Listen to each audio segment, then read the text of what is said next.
ini, sekretaris? Nadia izin Bu dan Novel Zaki dari. Oke, terima kasih ya. Sebelum kita memulai pembelajaran hari ini, sebaiknya kita berdoa terlebih dahulu. Ketua kelas, silakan maju ke depan untuk memimpin doanya.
Sebelum kita memulai pembelajaran hari ini, Gue akan menyampaikan beberapa motivasi untuk kalian agar kalian tetap semangat untuk mengikuti pembelajaran kita hari ini. Materi kita ini sangat bermanfaat untuk kalian, untuk menambah wawasan kalian dalam penerapan materi ini dalam kehidupan sehari-hari.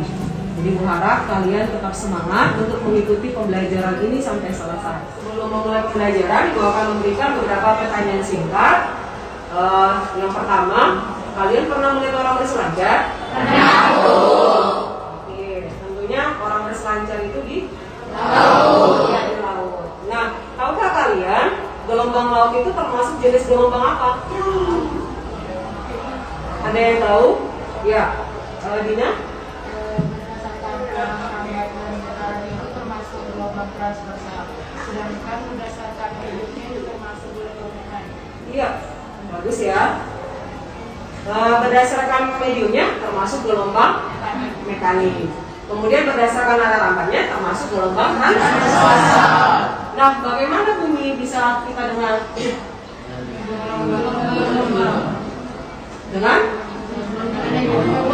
Dengan adanya yang ditangkap oleh apa?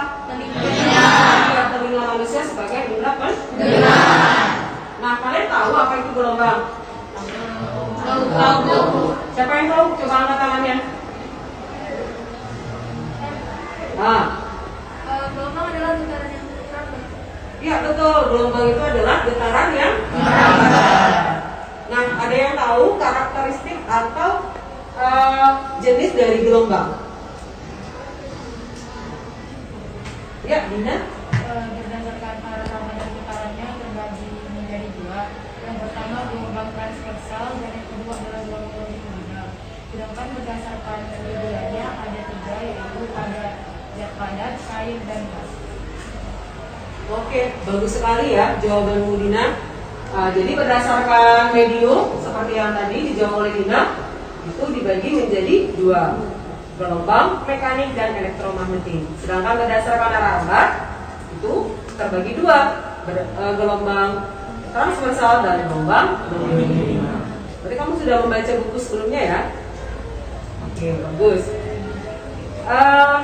Anak-anak ibu, dari kuis yang tadi diberikan, bagian mana yang paling kalian sukai?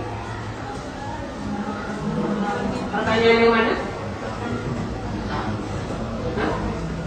Yang mana, Fatir? Yang bagian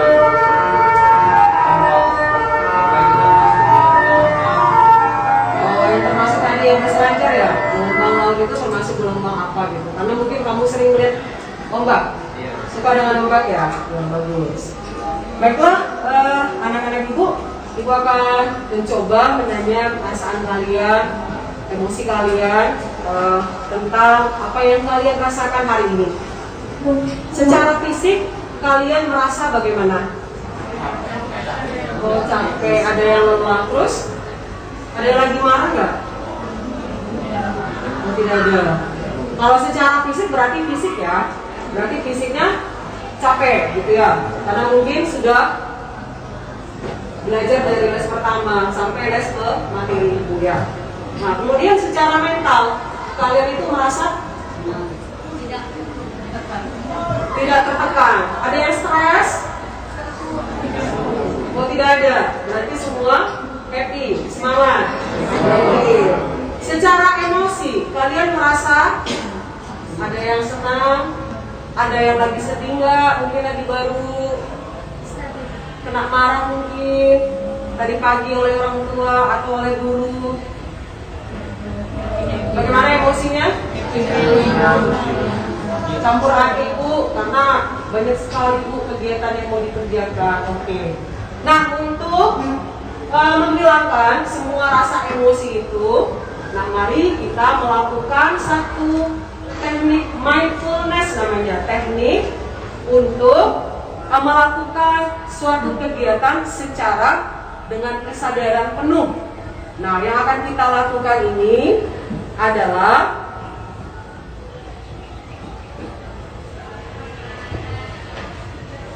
pengenalan emosi teknik stop. Nah, apa itu teknik stop? Stop, berhenti. Oke, sekarang luruskan semua badannya. Lemaskan. Ya. Tegakkan badannya, jangan ada yang bersandar, tegakkan. Hentikan semua kegiatan, jangan ada yang melakukan kegiatan apapun. Tapi jangan berhenti bernafas, itu bahaya. Oke?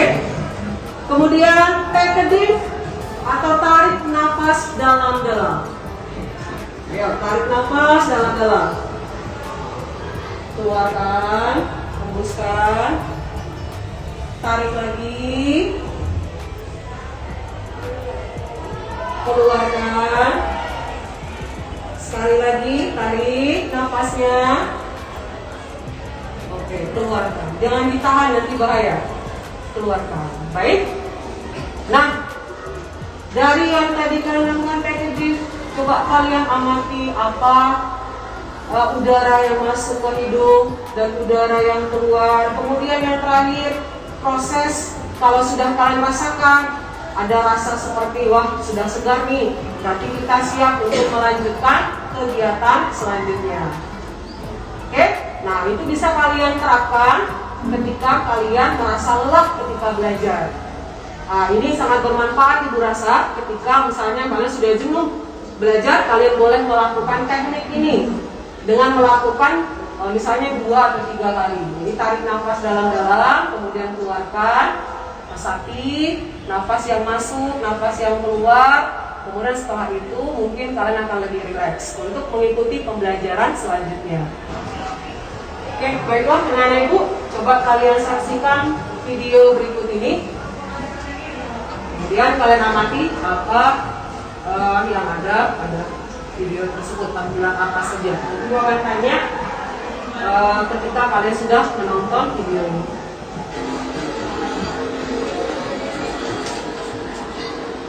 Sukses atlet surfing Indonesia Rio Waidaro Olimpiade.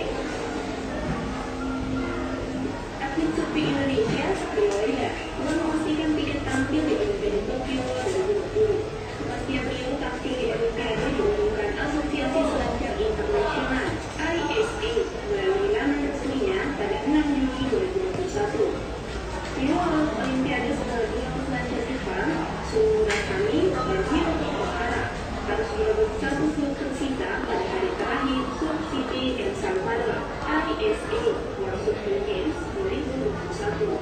Murakami duduk di main England dan Ohara dengan desain. Berdasarkan aturan kualifikasi Olimpiade, satu negara hanya boleh diwakili 2 peselancar. Jepang sudah memiliki 1 wakil, yakni Kanoa Igarashi, yang telah selesai masuk 10 besar Liga Surfing Dunia WSL 2019. Dengan demikian, tiket milik Jepang yang sempat diamankan Murakami di World Surfing Games 2019 dialokasikan untuk Rio. Terjun Rio Waidaro menuju Olimpiade amatlah sulit. Lagi-lagi, syarat kualifikasi yang ditetapkan Asosiasi Selancar Internasional tidak mudah. Syaratnya yaitu ada 20 peselancar terbaik di dunia tiket diberikan khusus kepada peselancar yang masuk top 10 ranking USL langsung tinggi, dan sisanya disajikan melalui kualifikasi. Seperti di Olimpiade Tokyo 2020 akan dipertandingkan dua nomor, yakni shotput putra dan putri. Sebelum lainnya akan satu yang nomor shotput putra. Perlombaan akan diselenggarakan di Pantai Shida yang berjarak 64 km dari Tokyo. Rio merupakan salah satu pelajar muda asal Bali yang berusia 20 tahun.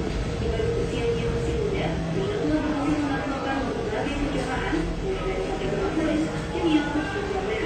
Kegiatan prestasi menjadi pelengkap hobi yang ditekuninya sejak dini. Namanya mulai mencuat saat meraih posisi keempat untuk leg pertama event Global Women Attack tahun 2015 lalu. Sejak saat itu, karirnya terus menanjak. Beberapa kali atlet kelahiran 25 Januari 2000 ini mampu merasakan podium. Ia membuat kejutan saat mengalahkan juara dunia 2 kali, Gabriel Medina, pada ajang World Super League WSL 2019.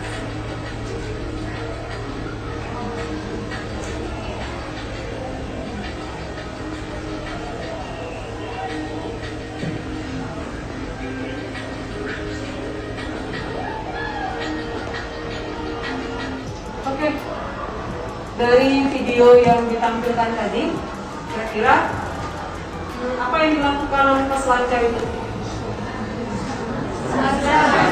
Berselancar.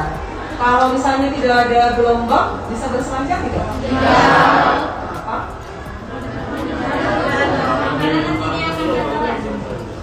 Karena memang kalau berselancar itu pasti harus membutuhkan gelombang laut. Jadi kalau tidak ada gelombang laut, maka berselancar itu tidak akan. Malah kalau misalnya seperti peselancar yang sudah ada itu, malah mereka tertantang kalau bisa gelombangnya itu lebih tinggi lagi. Karena itu suatu kepuasan tersendiri bisa menaklukkan gelombang tersebut. Jadi kalau kita daerah di Sumatera mungkin dulu Nias ya. Jadi Nias itu terkenal sebagai tempat untuk surfing gitu bagi peselancar yang datang ke sana. Tapi semenjak tsunami yang kemarin kan pernah terjadi tsunami ya di Nias. Jadi kurang katanya, ombak itu kurang seperti yang dulu. Nah jadi kalau diperhatikan di video itu tadi tentang seorang peselancar Indonesia yang akan mengikuti Olimpiade. Nah, jadi yang perlu kalian lihat di video itu bahwa peselancar itu harus ada gelombang baru bisa berselancar. Itu poinnya. Jadi gelombang itu ada manfaatnya, tapi ada juga kerugian yang disebabkan oleh gelombang. Misalnya seperti iya betul, gelombang tsunami ya. Jadi itu pernah terjadi di negara kita tahun 2004. Jadi kamu udah lahir belum? Betul. Tapi kamu bisa lihat cuplikan videonya di YouTube seperti apa dahsyatnya gelombang ketika menerjang sampai ke daratan. Berarti gelombang itu memiliki apa? Ayo. Berarti sambil merambat, gelombang itu memiliki energi. Nah, dari mana kita tahu bahwa sebuah kapal tanker itu bisa terdampar sampai ke daratan? Jadi kalau kamu mungkin pernah jalan-jalan ke Aceh, nah, di situ ada kapal di tengah-tengah kota terdampar. Kok bisa ya kapal segitu besarnya itu bisa sampai ke daratan? Itu karena disebabkan oleh dahsyatnya gelombang tsunami. Jadi membuktikan bahwa gelombang selain merambat juga membawa energi. Oke, anak-anak ibu, sekarang kalian duduk sesuai dengan kelompok yang sudah ditentukan. Kelompok 1, kelompok 2, kelompok 3, 4, 5, dan 6. Silakan berkelompok sesuai dengan kelompoknya masing-masing. Nah, itu akan membagikan LKPD untuk kalian mengerjakan tugas-tugas yang ada di LKPD ini secara berkelompok. Silakan bentuk kelengkapannya, kelompoknya. Kelompok 1, rapatkan aja mejanya. Ayo.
Assalamualaikum warahmatullahi wabarakatuh.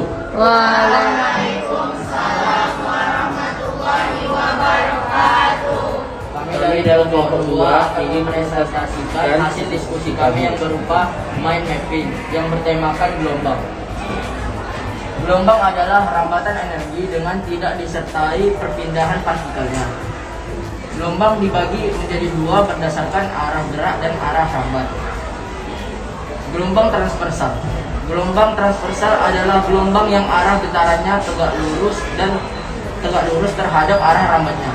Gelombang longitudinal, gelombang yang arah getarannya sejajar dengan arah rambatnya. Gelombang dibagi menjadi dua berdasarkan mediumnya, yaitu gelombang mekanik dan gelombang elektromagnetik. Contoh gelombang itu terbagi menjadi dua, yaitu gelombang transversal dan gelombang longitudinal. Beginilah bentuk gelombang transversal dan longitudinal. Amplitudo adalah titik tertinggi atau maksimum dan titik keseimbangannya. Pemanfaatan gelombang pada kehidupan sehari-hari. Gelombang suara untuk mendeteksi kedalaman goa dan gelombang elektromagnetik untuk HP, TV, radio, dan sejenisnya. Sekian dari kelompok kami. Jika ada salah kata, mohon dimaafkan. Assalamualaikum warahmatullahi wabarakatuh. Assalamualaikum warahmatullahi wabarakatuh.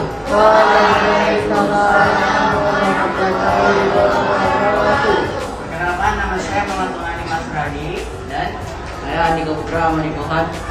Kita dari kelompok 4 akan mempresentasikan hasil diskusi kami. Apa itu gelombang? Gelombang merupakan getaran yang merambat. Berdasarkan medium, gelombang dibedakan menjadi gelombang mekanik dan gelombang elektromagnetik. Gelombang mekanik adalah gelombang yang memerlukan medium untuk merambat. Sedangkan gelombang elektromagnetik merupakan gelombang yang tidak memerlukan medium untuk merambat. Berdasarkan arah rambat dan arah getar, gelombang dibedakan menjadi gelombang transversal dan gelombang longitudinal. Gelombang transversal adalah gelombang yang arah rambatannya tegak lurus dengan arah getarannya. Sedangkan gelombang longitudinal adalah gelombang yang arah rambatannya sejajar dengan arah gerakannya. Contoh dari gelombang adalah ombak dan gitar. Berdasarkan medium, karakteristik gelombang gitar adalah mekanik. Dan berdasarkan arah rambat dan arah getar, karakteristik gelombang gitar adalah longitudinal. Manfaat dari gitar adalah sarana penghilang stres. dan gelombang laut berdasarkan medium merupakan gelombang mekanik, dan berdasarkan arah hambat dan arah getar merupakan gelombang transversal. Manfaatnya adalah hasil diskusi dari kelompok 4. Terima kasih atas perhatiannya. Assalamualaikum warahmatullahi wabarakatuh. Waalaikumsalam warahmatullahi wabarakatuh.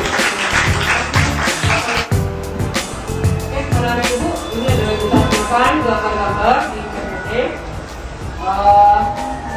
Coba kalian perhatikan gambar yang ada di slide ini. Ini gambar apa? Gelombang tsunami. Yang satu lagi juga sama, juga gelombang tsunami. Nah, jika kalian berada dalam situasi misalnya seperti kondisi yang ada pada gambar, apa yang harus kalian lakukan? Coba yang mau memberikan pendapatnya angkat tangannya. Ya, coba jadi mudah. Berdoa. Ada lagi? Menyelamatkan diri atau berlari ke dataran yang lebih tinggi. Iya, bagus. Selain berdoa, menyelamatkan diri ke tempat tentunya ke tempat yang lebih tinggi. Ya. Itu kan sebelum tsunami nanti ada tanda-tandanya itu. Jadi saat kita melihat tanda-tandanya, lebih baik selamatkan berkas-berkas penting dulu seperti ijazah, akte, kenal keluarga, dan lain-lain. Baru melarikan diri. Iya, bagus. Tapi kadang-kadang kalau lagi panik, lihat semuanya gitu ya. Yang penting selamat. Jadi memang kalau ada terjadi gelombang tsunami, bila kalian berada dalam kondisi seperti ini, berarti yang pertama itu harus mencari tempat yang tinggi, dataran tinggi. Itu perlu ya. Nah, biasanya kalau tsunami itu ditandai dengan gempa. Jadi gempanya itu juga biasanya di atas 6 skala Richter. Oke.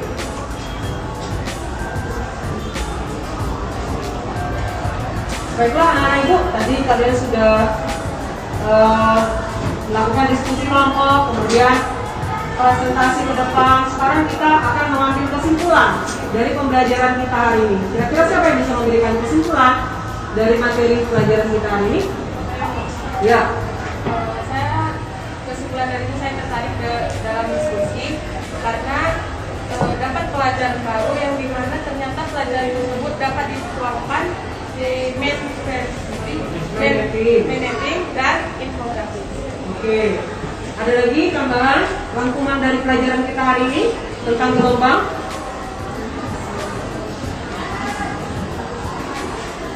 Ada nggak tantangan-tantangan tadi yang kalian hadapi ketika membuat mind mapping atau infografis? Ada? Coba kalau ada, diangkat tangannya. Tantangannya tadi apa?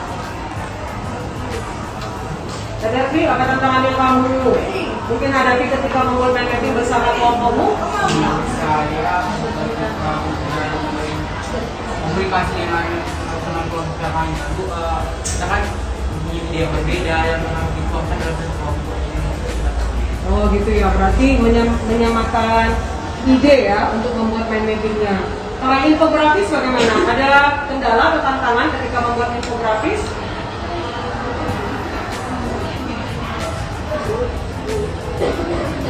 Mungkin karena pemakaiannya di HP ya, jadi agak sedikit sulit ketika mengedit kata-kata di apanya ya, di infografisnya.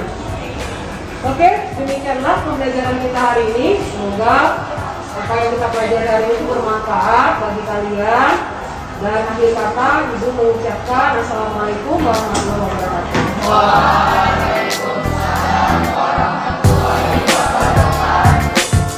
Assalamualaikum warahmatullahi wabarakatuh. Salam guru penggerak. Perkenalkan, nama saya Afnisari Sitompul. Saya adalah CGP Angkatan 4 dari SMP Swasta Al-Muslimin Pandan, Kabupaten Tapanuli Tengah. Saya akan memberikan refleksi terhadap proses pembelajaran berdiferensiasi dan terintegrasi dengan kompetensi sosial emosional yang sudah saya lakukan hari ini. Dari proses pembelajaran yang sudah saya lakukan, saya sangat bersemangat dan merasa bahagia karena bisa menghasilkan proses pembelajaran yang menyenangkan bagi murid-murid saya, di mana saya menciptakan proses pembelajaran yang sesuai dengan kebutuhan murid saya masing-masing. Pada pembelajaran ini, saya mencoba untuk menjelaskan materi pembelajaran dengan menggunakan mind mapping dan infografis. Ini untuk pertama kalinya saya mencoba untuk menggunakan media mind mapping dan infografis kepada murid-murid saya, dan mereka sangat senang dan merasa sangat antusias untuk mengikuti pembelajaran karena mereka merasa bahwa pembelajaran hari ini dilakukan dengan sangat menyenangkan. Nah, kemudian selain itu saya juga mencoba untuk menerapkan pembelajaran mindfulness, yaitu teknik stop, untuk melatih murid-murid saya mengelola emosi mereka. Nah, saya mencoba mengajak mereka untuk menerapkan pembelajaran mindfulness, teknik stop, ketika mereka merasa jenuh atau merasa ketika emosinya sangat tidak nyaman mengikuti pembelajaran. Saya sadar bahwa pembelajaran yang saya lakukan mungkin masih banyak kekurangan, dan itu menjadikan refleksi bagi saya untuk melakukan pembelajaran yang lebih baik lagi ke depannya. Dan saya akan mencoba untuk menerapkan pembelajaran diferensiasi dan terintegrasi dengan kompetensi sosial emosional untuk murid-murid saya pada pertemuan selanjutnya. Terima kasih, salam guru penggerak.